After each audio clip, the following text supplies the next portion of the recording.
All right, aspirants, let's talk about something huge that's just happened. A landmark new trade deal between India and the UK. It's called CETA. And believe me, it's set to completely redefine our economic relationship. If you're prepping for your exams, you absolutely need to know the details. And in this explainer, we're going to break down exactly what you need to remember. So, first things first, let's get a feel for the timeline to see how this historic deal all came together. You can see the negotiations wrapped up in May 2025. And then, boom, just a couple of months later in July, the agreement was officially signed. And to really keep the ball rolling, a high-profile prime ministerial visit is on the books for October. These dates really show you just how fast this partnership is moving from paper to practice. So here's our game plan for today's session. We'll start with the big picture, then we'll decode the core mechanics of the deal. After that, we're going to dive into who the biggest winners are in both our goods and our services sectors, and we'll see how this whole thing impacts everyday people. And then, of course, we'll pull it all together with the key takeaways you'll definitely want for your revision. Okay, let's kick things off with the big picture. You see, this isn't just about trade figures. This is a major strategic alignment. But why exactly does this partnership carry so much weight on the global stage? Let's find out. Now, you've got to understand, this is not just another trade deal. This is a partnership between two of the world's economic heavyweights. I mean, when the world's fourth largest economy, that's us, India, and the sixth largest, the UK, forge an alliance this deep, well, the rest of the world definitely sits up and takes notice. It creates a truly formidable economic bloc. And the ambition here? It's absolutely massive. The goal isn't some small incremental growth. Nope. Both nations are aiming to more than double their current trade, from around $56 billion today to a whopping $120 billion by 2030. That number alone just shows you the incredible potential this deal is designed to unlock. Okay, so how are they actually going to pull off that ambitious goal? Let's get into the nuts and bolts of the deal itself. We'll look at the core components and a few key terms that are absolutely essential for you to understand. First up, what is CETA? It stands for Comprehensive Economic and Trade Agreement.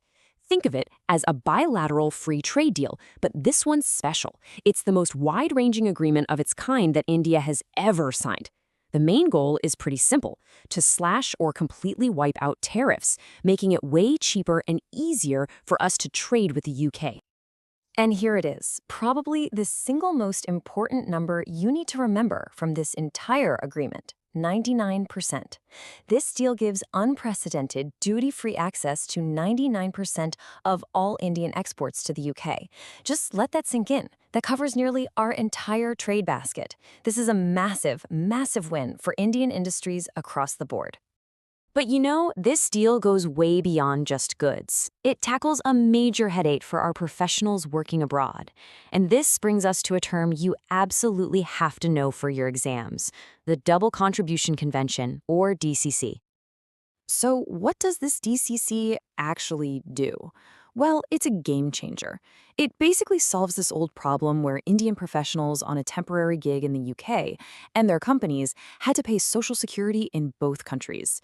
This ends that whole double payment issue, saving Indian companies a huge amount of money.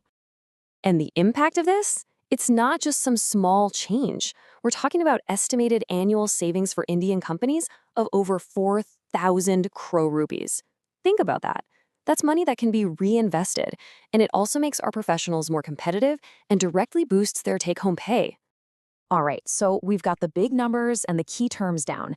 Now let's zoom in and see how this deal is a massive shot in the arm for the Make in India initiative by looking at the specific benefits for our key goods industries. Let's take textiles, for example, a super important labor-intensive sector for us. Before CETA, our exports were getting hit with duties of up to 12%. That put us at a real disadvantage against competitors like Bangladesh, who already had duty-free access.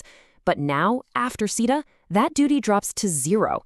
This creates a completely level playing field and is a huge boost for our textile hubs like Tirupur and Surat. Now look at engineering goods. This is where you can really see the massive potential.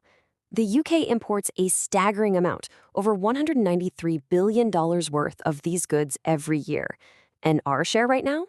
It's just a little over $4 billion. With those tariffs gone, there is a giant gap in the market that our engineering sector is now perfectly positioned to fill. And it doesn't stop there. the benefits just keep rolling in for so many other key sectors.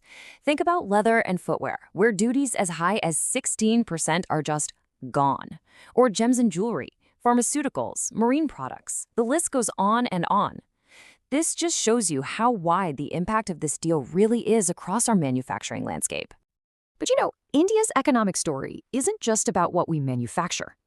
CETA is also a huge deal for one of our biggest global strengths, our services sector. If you look at the numbers, services already make up the lion's share of our trade with the UK, around $33 billion. CETA is basically designed to pour fuel on that fire, creating amazing new opportunities for our world-class IT, finance, and consulting sectors to grow their presence even more. So how does it help our professionals? Well, it creates much clearer, more predictable pathways for Indian talent to work in the UK. We're talking streamlined visas, a promise to work on recognizing our professional qualifications, and, this is crucial, no numerical caps or restrictive economic needs tests. There's even a special annual quota of 1,800 for our amazing chefs, yoga instructors, and musicians. But a deal this big can't just be about big corporations and high finance, right? A really key part of CETA is making sure that the benefits trickle down and are shared widely across Indian society, making this a much more inclusive model for growth. So who are we talking about? Well, to make this super easy for your revision, we've got a simple mnemonic for you to remember. FWSYOF. Let's break that down letter by letter. It's really simple. F is for our farmers who can now sow local and sell global. W is for our workers who will find better jobs in those export sectors we mentioned. S is for our amazing SMEs who get to flex their global muscle with simpler rules. Y is for our youth with new opportunities opening up. The second W is for women entrepreneurs, empowering them to join global value chains. And the final F is for our fisherfolk, boosting their coastal livelihoods. Phew! Okay, we've covered a ton of ground. Now, let's boil it all down into one super powerful slide. This is your cue to pause, take a screenshot, whatever you need for your final revision. All right, this is your master revision sheet. Let's run through it. CETA, that's Comprehensive Economic and Trade Agreement. The big goal, double our trade to $120 billion by 2030. The magic number on tariffs, 99% of our exports get duty-free access. The key innovation, the Double Contribution Convention, or DCC, saving over 4,000 crore rupees a year. Biggest winners in goods, think textiles, engineering, and leather. And in services, IT, financial, and professional services. On mobility, remember streamlined visas and, crucially, no economic needs test. And finally, for inclusivity, just remember our mnemonic, FWSYF. So at the end of the day, this agreement is way more than just a document with a bunch of rules. It's really a strategic leap forward. And it leaves us with a really big question to ponder. As these tariffs fall and all these new opportunities rise, how will this India-UK CETA truly redefine India's Make in India story on the global stage? That's something for all of us to think about.